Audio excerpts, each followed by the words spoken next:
বিএনপির স্থায়ী কমিটির সদস্য সালাউদ্দিন আহমদ জানিয়েছেন, স্পিকার বা ডেপুটি স্পিকারের অবর্তমানে সংবিধান অনুযায়ী শপথ পড়াতে পারবেন প্রধান নির্বাচন কমিশনার। একই সঙ্গে বিরোধী দলের ছায়া সংসদ গঠনকে বিএনপি ইতিবাচক হিসেবে দেখছেন বলেও জানান তিনি। এদিকে দলের স্থায়ী কমিটির আরেক সদস্য আমির খসরু মাহমুদ চৌধুরীর প্রত্যাশা, দেশের স্বার্থে সংসদে গণতান্ত্রিক আচরণ করবে বিরোধী দল। শুভ মাহফুজের রিপোর্ট। শপথ গ্রহণের আগের দিন সোমবারও উচ্ছ্বসিত নেতাকর্মীদের ভিড় বিএনপির গুলশান কার্যালয়ের সামনে।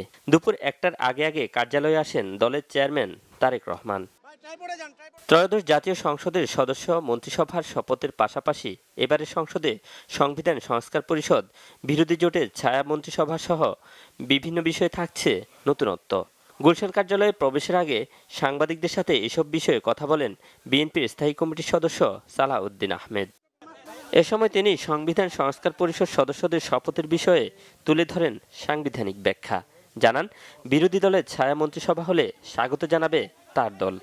এটাও সাংবিধানিকভাবে স্পিকার অথবা ডেপুটি স্পিকার অ্যাভেলেবেল না থাকলে বা তারা অপারগ হলে বা তাদের মনোনীত প্রতিনিধি যদি না থাকে, সেই ক্ষেত্রে দ্বিতীয় অপশন হচ্ছে প্রধান নির্বাচন কমিশনার শপথ পাঠ করাবেন। সেই হিসাবে আগামীকালকে সকাল 10টায় জাতীয় সংসদে নির্বাচিত সদস্যদের শপথ গ্রহণ অনুষ্ঠিত হবে। এইটা প্রধান নির্বাচন কমিশনের সাংবিধানিক এখতিয়ার আছে।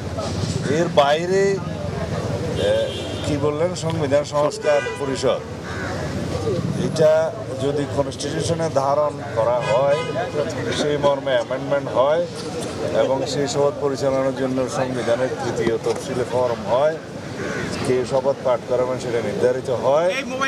এতগুলো হয়ের পরে তারপরে হলে হতে পারে।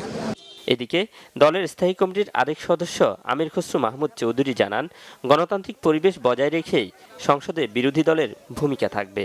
একটা গণতান্ত্রিক দেশে বিরোধী দলের আচরণ কি হবে, সেটা তো একটি গণতান্ত্রিক পরিবেশ বজায় রাখার জন্য সেটা তো সবার জানা, সেটা নতুন করে বলার কিছু নেই। আগামী সরকারের জন্য সবকিছুতে অনেক বড় চ্যালেঞ্জ, সবকিছু মাথায় রেখে আমাদের আগামী দিনে কাজ করতে হবে এবং আমরা চাই যে ঐক্যবদ্ধভাবে দেশটাকে সামনের দিকে এগিয়ে নিয়ে যাওয়ার জন্য।